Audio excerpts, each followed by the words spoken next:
My name is Emily. Welcome back to my channel, and I am going to prep WFS and talk about things that can get you immediately suspended or deactivated on the Walmart marketplace.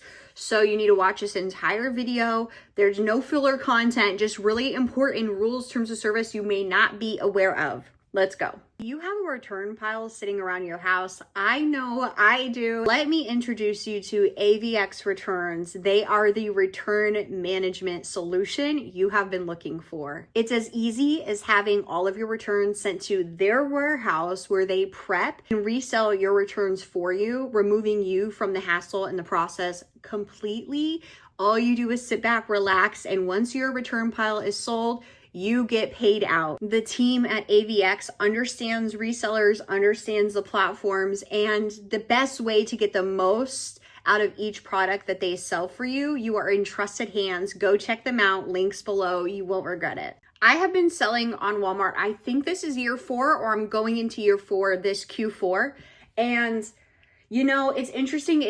I know people like to compare Walmart to Amazon, and it's not the same because Amazon has more protocol, cases, contacts. Like, you really know the terms of service before you start selling, or they're clearly defined, right? On Walmart, there's so much that's happening that you can get deactivated for and not ever understand why you were deactivated in the first place. And there's just a lot of gray area that I think when you talk to Walmart themselves, they're not always aware of, and they send you, and I've talked about this on a previous video, but I wanted to go into a little bit more detail on a couple very common ways sellers are getting deactivated right now. The first one is because I really started thinking about this more because Walmart deals, Prime Days, that's all happening right now. You may not be aware, but reselling from a Prime account or from a Walmart Plus account is against terms of service on Amazon and Walmart. So if you were to purchase using your Walmart Plus account with the intention to resell, you can get deactivated. It is against their terms of service, and the same with Amazon. You cannot buy with the intention to resell with a Prime account. So you need to be really clear, because on these accounts like Walmart, for instance, sometimes you have several accounts set up, and we're buying stuff, scan and go on our phone. You might be purchasing stuff online. Just make sure you're purchasing from the right account, because they are watching this. They are deactivating sellers currently. The next thing I want to talk about is, actually, it was brought up in the Crazy Flippin' Mom community, my community. Another member, Morgan, who also, I will link her YouTube channel here. She's so smart and so knowledgeable on everything Walmart. I believe her or Jen were referencing at the last Walmart event. Walmart was really pushing to have Walmart ship out all of your orders on multiple marketplaces. And they were going in about like how they ship out in plain boxes. So fulfill eBay orders, Amazon orders, Shopify orders using Walmart. Well, people who are doing this, orders are getting delivered in Walmart boxes, and it looks like drop shipping. Drop shipping is against Walmart's terms of service. It's against Amazon's terms of service. It's an easy way to get shut down. And I think drop shipping is a very big gray area, but not.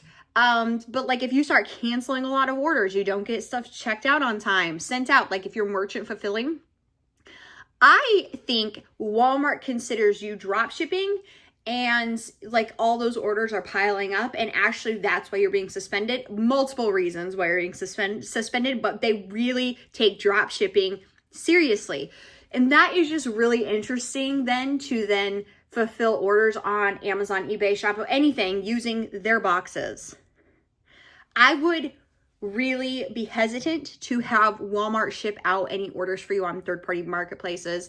They sometimes have a hard time dealing with their own situation and own orders, so you've been warned. I mentioned it briefly on the drop shipping issue, but if you are canceling orders and you're inconsistent on getting things delivered on time, shipped out on time, you will get deactivated. I think it is probably one of the most common ways sellers are getting deactivated. I don't always think it's a seller's fault. I think in some cases there's some inconsistencies with when you check it in at USPS, FedEx, UPS, and when Walmart system says you checked it in. So make sure you are keeping all of your receipts marking that you checked it in. So that is really your proof. If you open a case, and I would suggest opening any cases that are counting against you in your account that are not true and fighting them with those receipts, because that's really the only way you can keep your account healthy. If you don't have those receipts, that proof, what else can you do?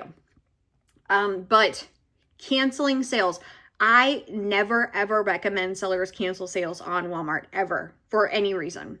I'll just leave it at that. I never recommend you cancel a sale on this platform. Something new that just rolled out on Walmart. Man, I'm going through so much. Holy cow, let me just take a drink and relax a second. This has just been boiling in my head, all of these little things I wanted to share, because people are getting deactivated. It's scary times. This is why I switched completely to WFS, because I don't need that drama in my life. Walmart did roll out IP claims. Interestingly enough, they have a new account health section that they just came out with previously. Now, I cannot find the account health section, so maybe it's not on my platform yet, but before you had to click the gear at the top right side of your page, and then on the left side, go to Account Hub. I show this in another video. And then under Account Hub, you'll see item compliance, and you'll see, and I really walk through this on my previous Walmart deactivation video, but you'll see IP claims sitting there. You'll see offensive product claims, CPC requirements. It's interesting because if this is so important to your overall account health, why is it so difficult to find? I believe it should be on the new account health page. Although, where is that at? If it is actually here and it's just somewhere hidden, they're not doing their job. Someone's not doing their job. I'm starting to think, though, that I haven't gotten that update yet. But IPs matter, and sellers are being suspended over IP claims. So if you have been hit with something on Amazon and previously you just pulled over that inventory to sell on Walmart, I would probably sell out immediately, or even pull the listings, retire it, and then delete it. I'm going to take off some clearance stickers while I talk about this next one. I work with sellers, and so I see a lot of like the little things pop up, and like, that's interesting. I didn't know about this. Some of it's like seems glitchy. Some of it seems like it's actually part of policy, but they just don't have a clear section on their account that describes that policy. And I think I mentioned this on my last call, but when I had a meeting with Walmart, they said, what issues do you think are affecting your account health versus a SKU level issue? And I said, I don't know. As much as I was like thinking through it and talking through it, I was like, okay, actually that could get your overall account health suspended. So it seems like it all affects you equally. And so I think that's why when you do get deactivated, you don't always know why. What was the little issue? Was it SKU? Was it IP? Was it a late shipment? Like, what was it, a restricted product? Because they are rolling out restricted products. And it's very difficult to find in your account that a product was restricted because it was against a policy.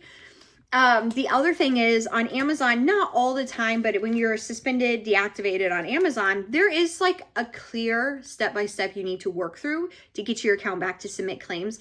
On Walmart, depending on what the claim is, you could be out. No next step for you, no contact, your account is closed. And then after a couple months, after like 6 months, they do give you your money back if you have money pending. So I feel like I'm more sensitive on Walmart because if there is an issue, it's going to be harder and take longer to get resolved. I also think this is because they don't have enough staff for the amount of issues they're dealing with at this point. Now, I could be wrong on that too. I don't work for Walmart. I'm not associated with Walmart, but it just seems like there's an influx of sellers there with seller issues they're not prepared for. Okay, last but not least, I would work through your account, especially the Inform Act page, especially taxes, bank account, return shipping, all of those little pieces. I think not filling that in, not having a current bank account that works, or having Inform Act submitted and verified are reasons people are getting suspended.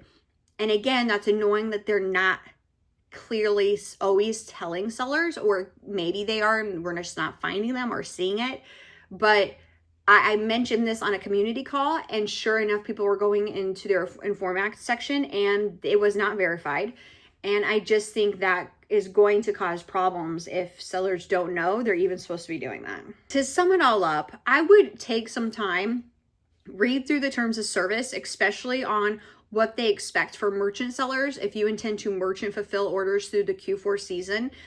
Shipping policies, it really mirrors what Amazon is expecting from sellers, but just to know on your part, here's what I have to do. Here's like the line I have to keep my account healthy. The not knowing, I think, is what is getting sellers in trouble. They don't always know that this is different from Amazon, so you have to be aware of this extra step in place. Second, I would look at your account health, your reviews, compliance issues, CPC requests, all of that. I would stay up to date every day, knowing what's happening, knowing what's needed, and fixing any issues, no matter how small it seems. If you have learned something new from this video, please like it, leave a comment below. I would love to hear what your experience is selling on the Walmart marketplace.